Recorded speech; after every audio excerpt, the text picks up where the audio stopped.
ሴት ልጅ የምታፈቅረውን ወንድ ልጅ ስታወራና የሚያፈቅራትን ወንድ ልጅ ስታወራ ያለው ልዩነት የምታፈቅረውን ስታወራ ሄሎ አባትዬ፣ የኔ ፍቅር፣ የኔ ፋፋጭ ንጉሴ፣ የኔ ልቤ ምት ታውቃለህ? ይኑድ እኔ በዚህ ምድር ምን እንደሚያሳስበኝ ታውቃለህ?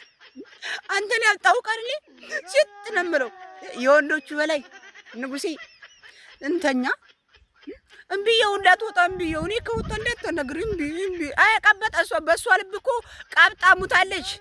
እምቢ እንዳትወጣ አንተም ዝም ብለህ ተኛ እኔም በዚህ የምትለው እምቢየው የኔ የወንዶቹ በላይሽ ላይ ሆለታ ይስፈርብሽና እንዲህ ብላ ተቅለሸለሻል። አንዱ መናጢ እሷን ያፈቀረ ሲደውል ሄሎ የኔ ውድ ወዬ ደህና ነሽ? ደህና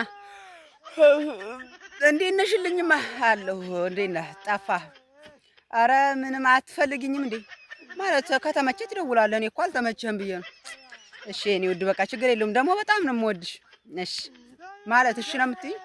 አይ በቃ ችግር የለውም። ደግሞ ጉፋኔም ይዞኛል መሰለኝ ራሴንም እያመመኝ ነው። መዳሜም ዝም ብላ ስራ በቃ ችግር የለውም እንደዋወላለን ውዴ።